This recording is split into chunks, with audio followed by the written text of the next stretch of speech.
जय हिंद, वंदे मातरम। प्रिय साथियों, आज के इस एपिसोड में हम आपको बताएंगे आज का इतिहास, यानी 18 दिसंबर का इतिहास। 18 दिसंबर को हम लोग मनाते हैं गुरु घासीदास जी की जयंती। ये छत्तीसगढ़ में तो बहुत धूमधाम से मनाई जाती है, लेकिन अब तो इस दिन छुट्टियां भी घोषित हो चुकी हैं, तो और भी पूरे देश में गुरु घासीदास जी की जयंती मनाई जाती है। छत्तीसगढ़ राज्य के रायपुर जिले के गिरौदपुरी गांव में पिता महंगूदास एवं माता अमरौतिन के यहाँ अवतरित हुए थे। गुरु घासीदास जी सतनाम पंथ, जिसे आम बोलचाल में सतनामी समाज कहा जाता है, इसके प्रवर्तक थे। हमने और एक वीडियो दिया था आपको धर्मे धाम का। धर्मे धाम भी सतनामी पीठ है, धाम है, तो वो वीडियो अगर आपने नहीं देखी है तो जरूर देखिएगा। डिस्क्रिप्शन में भी डाल देंगे और इन स्क्रीन पे भी डाल देंगे।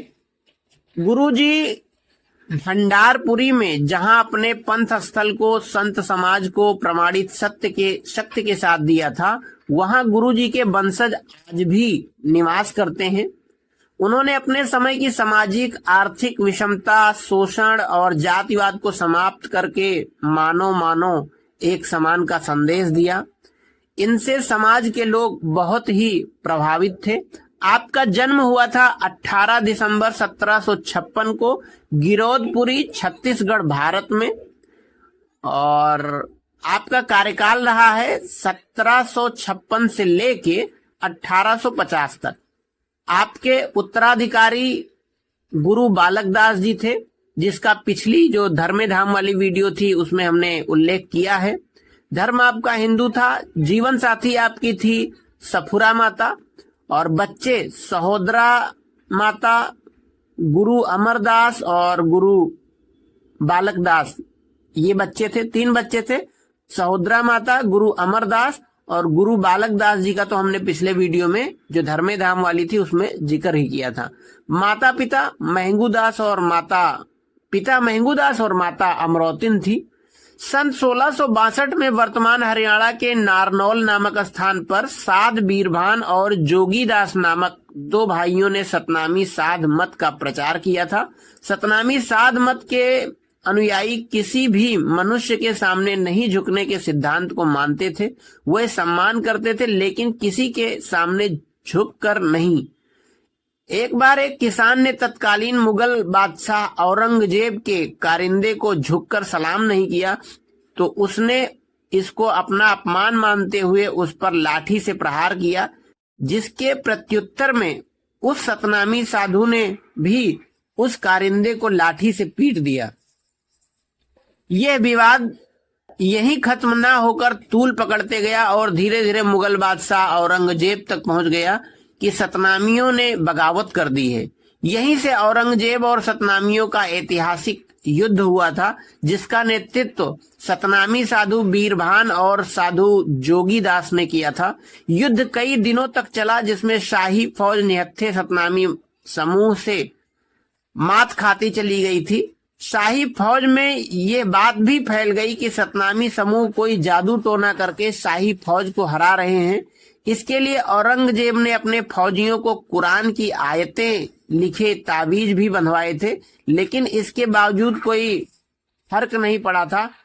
लेकिन उन्हें ये पता नहीं चला था कि सतनामी साधु के पास आध्यात्मिक शक्ति के कारण ऐसा हो रहा था। चूंकि सतनामी साधु का तप का समय पूरा हो गया था, उनमें अद्भुत ताकत, और वे गुरु के समक्ष अपना समर्पण कर वीर गति को प्राप्त हुए। बचे हुए सतनामी सैनिक पंजाब, मध्य प्रदेश की ओर चले गए। छत्तीसगढ़ में संत घासीदास का जन्म हुआ और वहां पर उन्होंने सतनाम पंथ का प्रचार तथा प्रसार किया। गुरु घासीदास जी का जन्म 1756 में बरौदा बाजार जिले के गिरौदपुरी में एक गरीब और साधारण परिवार में हुआ था। उन्होंने सामाजिक कुरीतियों पर बहुत कुठारा घात किया, जिसका असर आज तक दिखाई पड़ रहा है। उनकी जयंती हर साल पूरे छत्तीसगढ़ में 18 दिसंबर को बड़ी धूमधाम से मनाई जाती है। गुरु घासीदास जी जातियों में भेदभाव व समाज में भाईचारे के अभाव को देखकर बहुत दुखी थे। वे लगातार प्रयास करते रहे कि समाज को इसके मुक्त की कोई रास्ता दिखाया जाए कि जिससे समाज को इससे मुक्ति मिले। उन्होंने इसका कोई हल जब नहीं देखा तो वह सत्य की तलाश के लिए गिरौदपुरी के जंगल में छाता पहाड़ पर समाधि लगाए। इस बीच गुरु घासीदास जी गिरौदपुरी में अपना आश्रम बनाकर तथा सोना खान के जंगलों में सत्य और ज्ञान की खोज के लिए लंबी तपस्या में रत हो गए। गुरु घासीदास जी ने सतनाम धर्म की स्थापना की और सतनाम धर्म की के 7 सिद्धांत दिए। सतनामी समाज 1950 के बाद से आर्थिक और सामाजिक रूप से पिछड़े होने के कारण अनुसूचित जाति में शामिल कर लिया गया। अब आइए बताते हैं गुरु घासीदास जी की शिक्षा के बारे में। गुरु घासीदास बाबा जी के शिक्षा दीक्षा के संबंध में जितनी भी जानकारियां दी जाती हैं वे सब भ्रामक हैं। उन्होंने किसी से भी शिक्षा प्राप्त नहीं किया और ना ही उनके कोई गुरु थे। बाबा घासीदास स्वयं महाज्ञानी थे। गुरु घासीदास बाबा जी ने समाज में व्याप्त जातिगत विषमताओं को नकारा। मानना था कि समाज में प्रत्येक व्यक्ति सामाजिक रूप से समान हैसियत रखता है।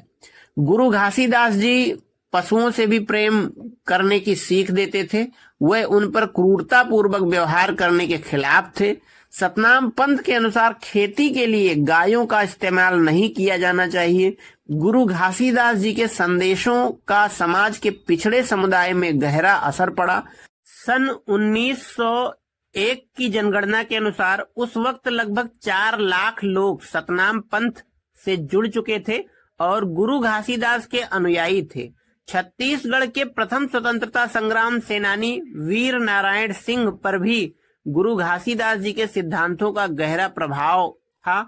गुरु घासीदास जी के संदेशों और उनकी जीवनी का प्रसार पंथी गीत एवं नृत्यों के जरिए भी व्याप्त रूप से हुआ।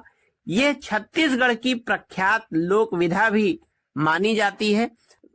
अब आइए आपको बताते हैं गुरु घासीदास जी की 7 शिक्षाओं के बारे में। गुरु घासीदास जी की 7 शिक्षाएं हैं जिसमें नंबर 1 है सतनाम पर विश्वास करना। नंबर 2 जीव हत्या नहीं करना। नंबर 3 मांसाहार नहीं करना। नंबर 4 चोरी जुआ से दूर रहना। नंबर 5 नशा सेवन नहीं करना। नंबर 6 जाति पात के प्रपंच में नहीं पड़ना। और नंबर 7 व्यभिचार नहीं करना। इसके अलावा और भी 7 चीजें आती हैं जिसमें नंबर 1 है सत्य एवं अहिंसा। नंबर 2 धैर्य। नंबर 3 लगन। नंबर 4 करुणा। नंबर 5 कर्म। नंबर 6 सरलता और नंबर 7 व्यवहार। तो आज के इस एपिसोड में इतना ही। उम्मीद करता हूं ये वीडियो आपको पसंद आई होगी। वीडियो पसंद आई हो तो लाइक करें, कमेंट करें, शेयर करें। चैनल को लाल रंग वाला सब्सक्राइब बटन दबाकर चैनल को सब्सक्राइब कर लीजिए। बगल में नोटिफिकेशन वाली घंटी भी दबा दीजिए ताकि जैसे ही कोई नई वीडियो अपलोड हो आपको सबसे पहले सूचना मिले।